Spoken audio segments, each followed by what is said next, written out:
Have you ever been to a haunted house? Or known anyone who's lived in one? Well, today we're visiting the haunted house that I grew up in. Join us as we're tapping in to my childhood home. Hi, I'm Alexandra. Hi, I'm Russell. We're a husband and wife team. On a mission to explore the paranormal, The supernatural, the mystical. unexplained mysteries, and bizarre folklore. We hope to shed light on these subjects. And gather evidence along the way. Get ready to open your mind as we're tapping in. My parents bought the place in 1979 after it had been abandoned for many years. The last person who lived here was Mr. Anderson, and he and his wife had bought the place in the Depression era when they started operating it as a working dairy farm. When Mr. Anderson finally died, he and his wife didn't have kids, so the place went into probate. And his closest living relatives in Ohio really didn't care, so they just left the place, and kids had broken in and vandals had come and kids were having parties and stuff like that. So eventually they boarded the place up and my parents bought it at a really good deal, complete with all of the original furniture inside, frozen in time. Which leads me to my original supernatural encounters with Mr. Anderson himself in my early childhood bedroom. I started seeing Mr. Anderson's ghost when I was 6 years old. So I would be laying in my bed and I had this small chair that was near my bed, a slipper chair, and I would just see this figure, and I remember him sitting in this chair, and it was just kind of like a specter, and I could make out like a face and a body and like even like what he was wearing and everything, but it was definitely like white. But he would just sit in the chair and just kind of like almost like just watching over me as a child. I don't remember what we talked about, but I do remember that at one point my mom encouraged me to ask who it was, and I do remember, him saying it was Mr. Anderson. He died under the tree outside watching his garden grow, but probably sat there dead for like 2 weeks, which is really scary. So I don't even know what his body looked like when it was found.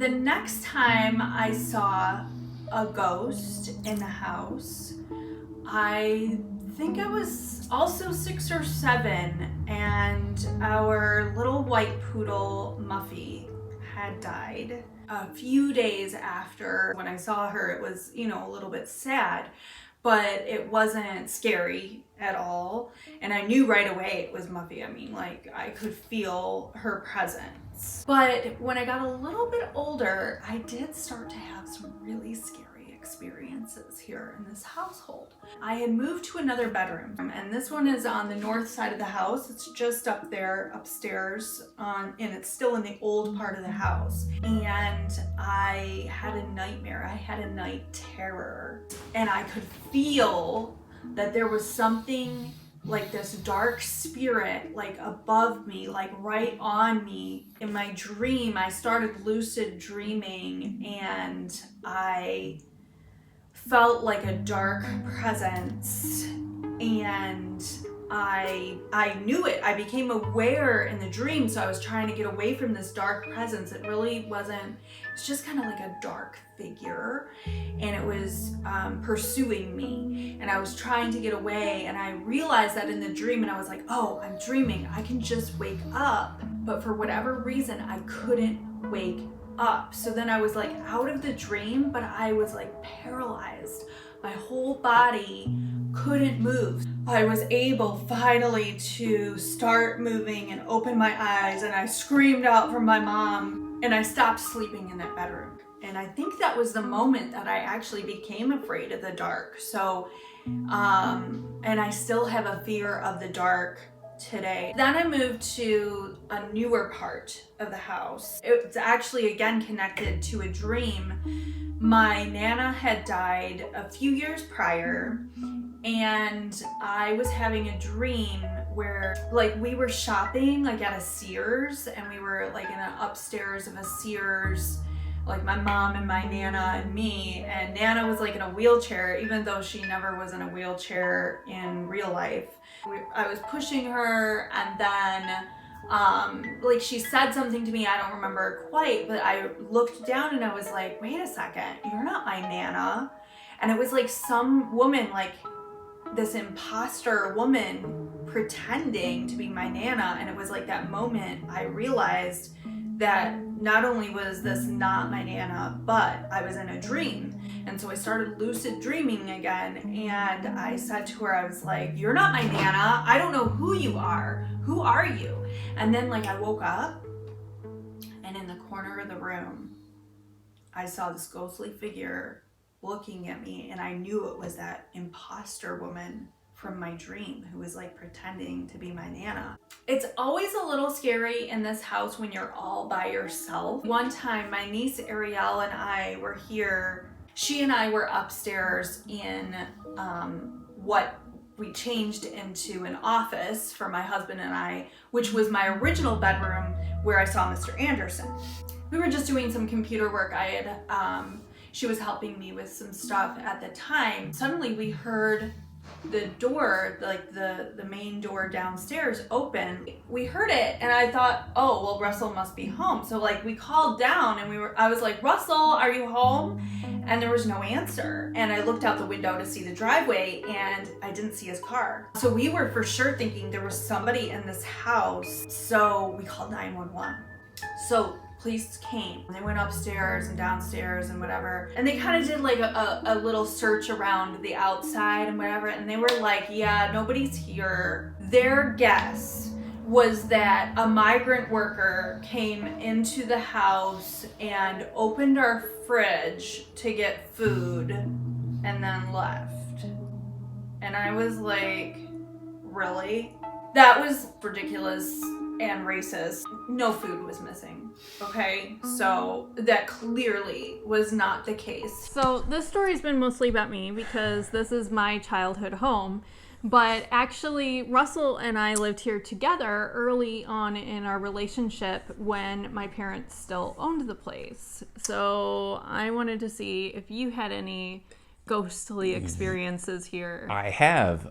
It's actually, I didn't get to speak or talk or hear anything with Mr. Anderson, but what I did notice was up in her bedroom, which is right directly above us. The last bedroom. I had in the newer part of the house. And this again was early in our relationship when we were living here for a brief period.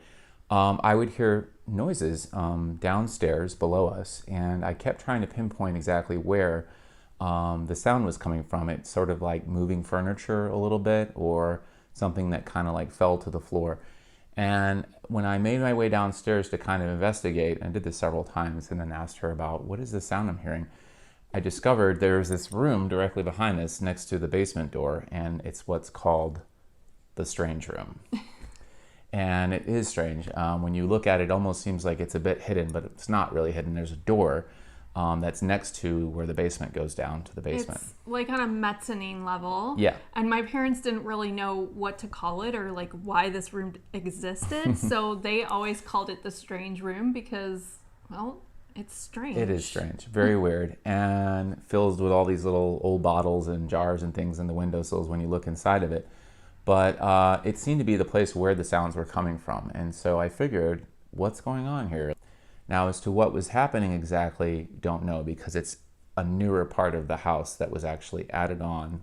Correct me if I'm right. Newer. It's still like 100 years old. Newer as in close to like the 1930s or 20s, I guess. 1920s. 1920s when it was built.